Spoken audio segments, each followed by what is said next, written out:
اینجا هیچ خونه یا آپارتمانی رو پیدا نمی‌کنی که سونا نداشته باشه و تعداد سوناها از ماشین‌ها هم بیشتره. اینجا فنلانده. هممون یه چیزایی در موردش شنیدیم. کشوری با 5.5 میلیون جمعیت، زمستون‌های سرد و تاریک، مردمی که لقب شادترین مردم دنیا رو دارن، طبیعتی پر از جنگل، دریاچه، جزیره و سکوتی که گاهی آدمو میبره توی خودش. سیستم آموزشیش بهترین سیستم آموزشی دنیاست و توی تکنولوژی و صنعت هم همیشه چند قدم جلوتر از کشورهای دیگه است. احتمالا همه ما بازی انگری برد که محصول شرکت سوپرسل فنلاند، برند نوکیا که زمانی گوشی‌های تلفن همراهش تمام دنیا از جمله ایران گرفته بود، آسانسورهای کونه که شاید بشه گفت بهترین و قوی‌ترین آسانسور در دنیاست، چوب ترمومتر فنلاندی یا همون SLP و صنایع رنگ و شیمیایی تکنوس رو میشناسیم. ولی باید بگم اینا فقط یک گوشه کوچیکی از قدرت نرم فنلاند هستن. ولی یه چیزایی اینجا هست که فقط وقتی سالها اینجا زندگی میکنی متوجه میشی و هیچ وقت تو هیچ بروشور توریستی پیداش نمیکنی.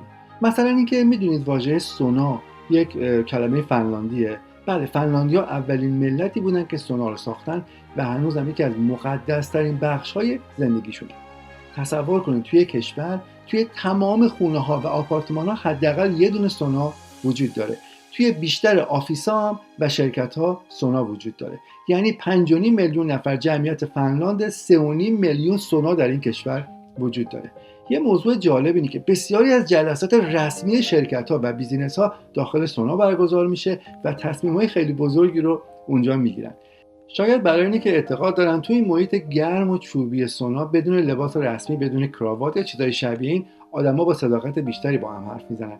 راستی اگه دوست دارید یه خورده بیشتر بدونید توی گوگل سرچ کنید ببینید فنلاندیا پوشششون برای داخل سونا چیه، در واقع چه لباسی داخل سونا میپوشن. من که اولین بار که دعوت شدم به یه جلسه رسمی تو سونا راستش بخواید خیلی شوک شدم. شاید برای شما هم جالب باشه.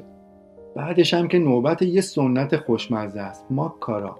ماکارا یه مدل سوسیس فنلاندیه که بعد از سونا روی آتیش کبابش میکنن. یه جورایی تو مایه‌های جوجه کباب ما ایرانیاست. هم بعد از سونا میخورنش، همین که وقتی پیکنیک، هایکینگ یا هر چیزی شبیه این میرن، ماکارا رو کباب میکنن و معمولا با یه نوشیدنی خیلی خنک نوش جان میکنن. راستش بخواید خیلی میچسبه.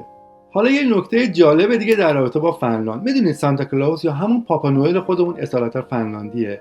بله، تو شمال ترین نقطه فنلاند یک منطقه وجود داره به نام رووانیمی. رووانیمی هم یه دهکده‌ای داره به نام سانتا کلاوس ویلیج یا همون دهکده پاپا نوئل که خونه رسمی سانتا یعنی همون پاپا نوئل. هر سال هزاران توریست از سراسر دنیا میان اینجا تا با پاپا نوئل عکس بگیرن، سوتمه سواری کنن، اسکی کنن، توی کلبه‌های شیشه‌ای زندگی کنن و اگه خوش شانس باشن بتونن شفق قطبی رو هم با چشمای خودشون ببینن.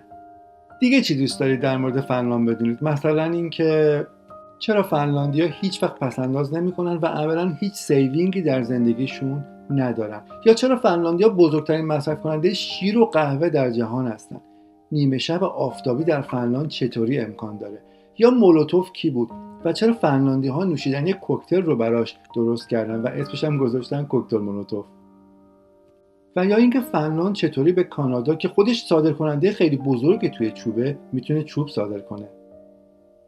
با ما همراه باشید تا با هم عجیب‌ترین کشور جهان رو بهتر بشناسیم.